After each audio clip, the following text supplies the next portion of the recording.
Bismillahirrahmanirrahim. Assalamualaikum warahmatullahi wabarakatuh. Bismillah, alhamdulillah, wassalatu wassalamu ala rasulillah.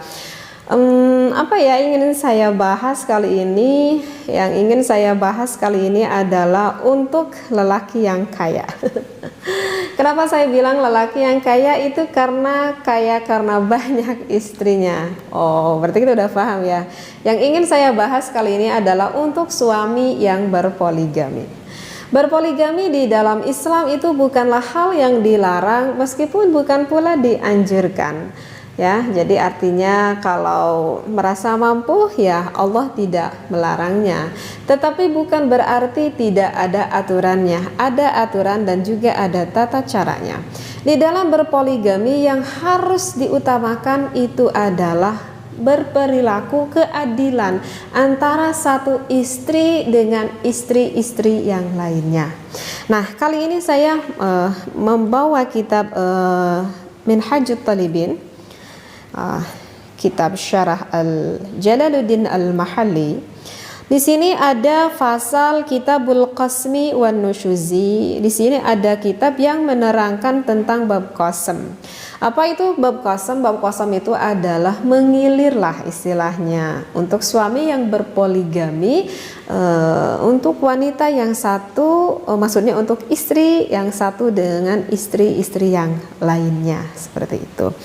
Sebetulnya sih kalau saya lihat ini di dalam kitab ini referensinya cukup panjang juga, biar enggak menghabiskan waktu, jadi saya akan bacakan ataupun saya akan ambil poin-poin yang dianggap pentingnya, seperti itu ya. Nah, baik. Di sini dikatakan bahwa wa yustahabu alla yu'attilahunna, disunahkan untuk tidak membiarkan para istri bi ayyabita indahunna wa yuhsinahunna, yakni dengan bentuk menginap di sisi dan menjaga mereka. Wa kadzal wahidatu, begitu pula dengan satu istri. Wa adna darajatiha alla yukhalliyaha kulla arba'i layalin an laylatin i'tibaran biman lahu arba'u zawjatin. Yang artinya adalah minimal tingkatan baitutah itu adalah menginap, begitu ya, adalah tidak mengosongkan satu malam dari tiap 4 malam untuk bersama para istrinya. Karena alasannya adalah membandingkan dengan suami yang memiliki 4 istri. Jadi di sini dikatakan bahwa disunatkan kalau misalkan bagi suami yang berpoligami itu memberikan mengilir tiap malamnya, itu baiknya itu adalah untuk satu istri adalah 4 malam. Jadi kalau misalkan punya 3 istri nih, istri yang pertama 4 malam, istri kedua 4 malam, begitupun istri yang ketiga harus sama adil 4 malam ya, seperti itu. Nah, kemudian nih ada timbul nih pertanyaan nih bagi seorang suami yang berpoligami, watastahikul qasma maridatun. Misalkan gimana nih, misalkan sekarang tuh saya bagian kilir nih ke istri yang pertama, tapi kebetulan istri saya yang pertamanya itu lagi sakit misalkan. Waradqa'u wa qarna'u wa haidha wa nufasa'u, atau misalkan istri saya itu lagi nifas nih, ataupun misalnya lagi haid nih. Apakah boleh saya tidak mengilir karena istri saya itu sedang haid misalkan?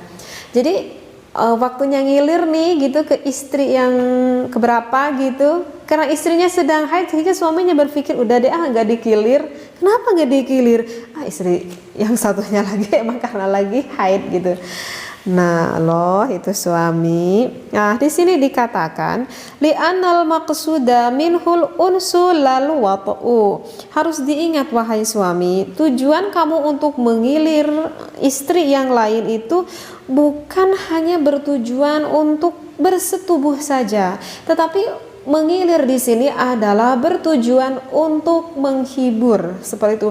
Jadi bukan menjadikan alasan kenapa suami enggak mengilir ke istri yang satunya karena di alasan lagi haid misalkan. Jadi bertujuan tuh bukan hanya untuk berhubungan aja. Tadi dikatakan untuk menghibur sang istrinya. Karena kan yang dibutuhkan kan bukan hanya itu saja bagi sang istri, kewajiban loh bagi suaminya untuk memberikan ilmu kepada istrinya, ataupun kalau misalkan udah punya anak berkewajiban harus memberikan ilmu tentang agama kepada anaknya. Kan bukan hanya nafkah batin saja, nafkah lahir pun kan itu adalah kewajiban suami terhadap istri-istrinya tersebut. Ya, jadi jangan menjadikan alasan nih kalau misalkan istrinya lagi sakit, lagi haid ataupun lagi nifas lah, seperti itu. Nah, kecuali kalau misalkan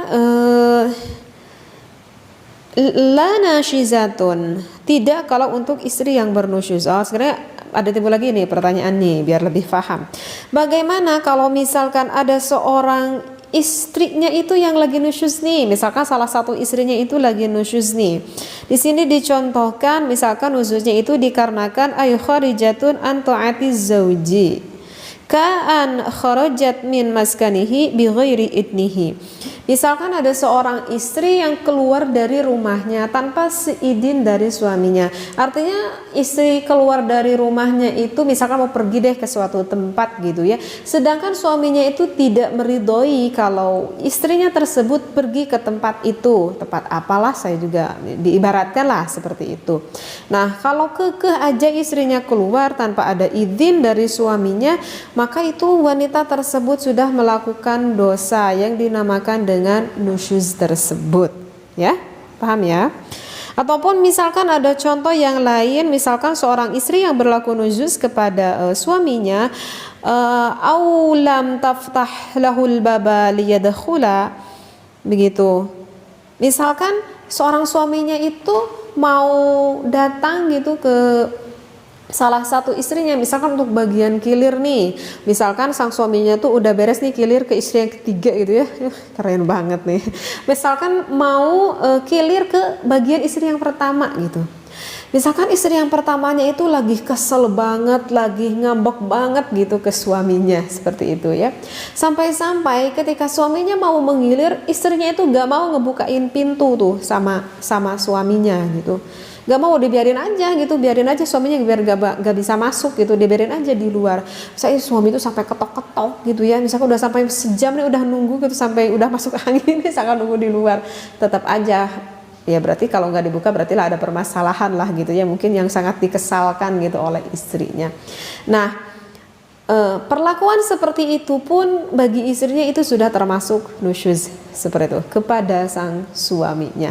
Jadi kalau segimana kesalnya pun harusnya dibukalah pintu, dibicarakan kepada suami akan kekesalannya, akan kekecewaannya, dan bisa berkomunikasi yang baik sehingga terjalin apa sih yang harus dibereskan nih dari kekesalan sang istrinya tersebut, seperti itu. Nah, jadi kalau misalkan istri yang nusyuz seperti itu, apakah sang istri itu, kita lanjutkan dulu sebentar ya. Aulam tumakkinhu minha fa innaha la tastahiqqul qasma wa idza adat ila ta'ati la tastahiqqul qada'a. Nah, apakah sang istri itu baik, kita ulangi lagi ya.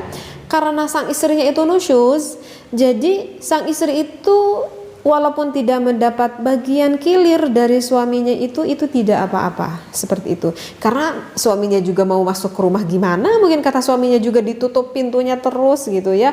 Ya udah aja gitu. Daripada saya terus-terusan di luar, ya udah saya pergi aja deh ke istri yang untuk selanjutnya yang harus saya kilir, seperti itu. Nah, setelah besoknya nih misalkan nelponnya tuh yang istri yang harusnya itu dikilir, misalkan istri yang pertamanya meminta maaf karena tidak membukakan pintu sehingga dia sudah berlaku nusyuz gitu kepada suaminya, dan suaminya pun memaafkan. Nah, setelah suaminya itu memaafkan, apakah sang istri yang pertama tersebut itu masih berhak nggak mendapatkan kodoan gitu karena tidak mendapatkan kilir? Maka di sini dikatakan tidak berhak istri tersebut untuk mendapatkan kiliran pada saat itu ya, karena memang itu bukan kesalahan dari suaminya gitu, itu karena kesalahan nusyuz dari sang istrinya, seperti itu. Bisa dipahami ya? Nah, kemudian saya lanjutkan kembali. Fal afdalul mudhiyu ilaihinna, terus yang lebih utama apakah sang suami menuju ke istrinya ataupun sang istri yang menuju ke suaminya nih? Maka di sini dikatakan yang lebih utama itu adalah berjalan menuju mereka. Artinya adalah sang suami yang mendatangi istri-istrinya. Jadi bukan istri nih yang mendatangi suami, seperti itu. Kenapa? Saunan lahunna 'anil khuruji minal masakin, karena demi menghindarkan mereka keluar dari rumah, seperti itu. Walahu du'a'uhunna ila maskanihi wa 'alaihinna al-ijabatu wa man imta'anat minhunna fanashizatun. Saya baca dulu referensinya ya. Wal asahhu tahrimu dhahabihi ila ba'din wa du'a'i ba'din. Jadi di sini bagaimana nih? Kan bahkan dikatakan suami yang mendatangkan istrinya. Bagaimana nih kalau misalkan seorang suami yang memerintahkan kepada salah satu istrinya untuk mendatangi ke rumah istri yang satunya lagi, seperti itu. Nah, itu ada dua pendapat ulama. Misalkan gini deh, biar paham. Misalkan sang suaminya itu lagi kilir di istri yang kedua misalkan. Nah, istri yang kedua itu lagi mengadakan selamatan ataupun syukuran lah gitu ya. Misalkan kalau udah melahirkan anak misalkan, jadi lagi selamatan marhabaan gitu. Nah, kemudian istri yang keduanya itu meminta kepada suaminya agar mengundang istri yang pertamanya, sehingga sang suami memerintahkan kepada istri yang pertamanya untuk menghadiri acara ke istri yang keduanya.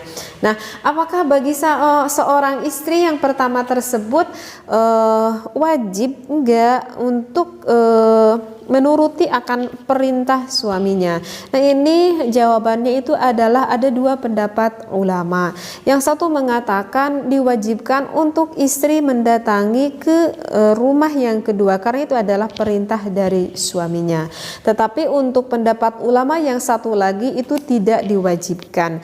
Jadi diperbolehkan walaupun itu adalah perintah dari suaminya jika istri yang pertamanya itu tidak merasa ridho gitu kalau mau sampai datang ke sana gitu ya, nggak tahu kenapa gitu ya, ya mungkin saja gitu kan. Kita juga pernah gitu ya ngedenger gitu, misalkan ada suami yang berpoligami dan istri yang pertama itu memberikan ridho lah istilahnya kepada suaminya untuk berpoligami. Ya sok kamu tuh boleh berpoligami, tapi dengan syarat saya tuh gak pengen lihat istri yang kedua gitu ya. Dan saya juga gak pengen ngedenger misalkan tentang cerita tentang istri kamu yang baru itu misalkan. Mungkin aja namanya juga perasaan gitu kan, gak bisa dipaksakan, mungkin belum sesabar ataupun seridho sepenuhnya lah, sehingga ya mau disuruh datang ya wajarlah kalau misalkan tidak mau. Nah, mungkin ulama yang satu lagi berpendapat karena ya menjaga akan perasaan sang istri tersebut, seperti itu ya. Bisa difahami di sini ya. Baik, kita lanjutkan lagi. Masih ada nih pembahasan yang lainnya. Kemudian kalau misalkan sang suami bepergian, apakah boleh sang suami itu membawa salah satu istrinya ya? Jawazu dzalika kama yajuzu lahul musafaratu bi ba'dihinna duna ba'din. Nah, di sini dikatakan ketika sang suami bepergian maka boleh tuh sang suami membawa salah satu istrinya. Tapi kalau adil kayaknya enaknya bareng-bareng gitu ya. biar merasa adil lah, semuanya terbawa gitu. Sebenarnya sih referensinya itu masih panjang tapi nggak saya bacakan ya, saya poin ininya aja deh, yang pentingnya aja gitu. Nah, kemudian ada satu lagi nih yang ingin saya bahas, bahwa di sini dikatakan wa yahrumu ayyuqima bimaskani wahidatin wa yad'uwahunna. Haram untuk bermukim di tempat tinggal salah satu. Jadi artinya begini deh ya. Ayil baqiyati ilaihi. Ini terlalu panjang nih referensinya. Jadi begini, haram untuk suami mengumpulkan istri-istrinya itu di dalam satu rumah. Kecuali, tapi ada kecuali nih, kecuali kalau misalkan istri-istrinya tersebut itu ridho untuk dikumpulkan satu rumah.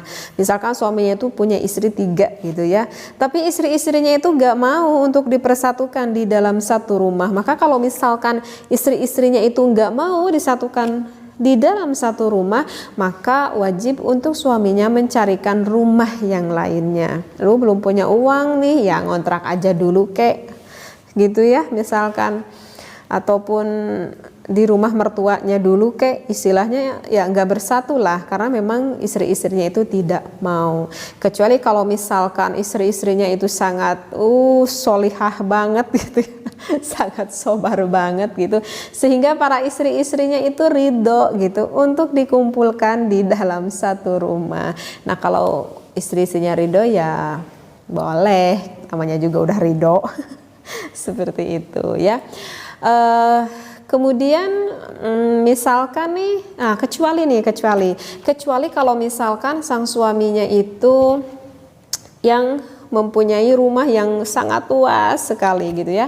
Jadi suami itu punya istri 3 nih. Nah kemudian suami itu membangun rumah menjadi 3 tingkat gitu ya. Misalkan di tingkat pertama sang suami itu di dalam rumah tersebut ya bagaimana layaknya fasilitas rumah lah, ada kamarnya, ada kamar mandinya gitu ya, ada tempat masaknya seperti itu. Kemudian di lantai 2 juga disamakan seperti lantai yang pertama, dan juga di lantai yang ketiga ya samalah bagaimana seperti fasilitas rumah. Nah kemudian sang suaminya itu menyimpan menempatkan istri pertamanya misalkan di lantai 1, istri kedua di lantai 2, istri ketiga di lantai 3, karena memang rumah itu sudah ada fasilitasnya masing-masing. Nah kalau contoh seperti itu, walaupun istrinya tidak ridho, maka itu tidak apa-apa dikumpulkan di dalam satu rumah, karena walaupun satu bangunan, satu gedung toh memisahkan antara satu istri dengan istri yang lainnya, dan mempunyai fasilitas bagaimana layaknya fasilitas yang ada di dalam rumah. Nah kalau seperti itu tidak apa-apa ya disatukan, walaupun istrinya itu tidak ridho lah istilahnya karena terlalu berdekatan seperti itu.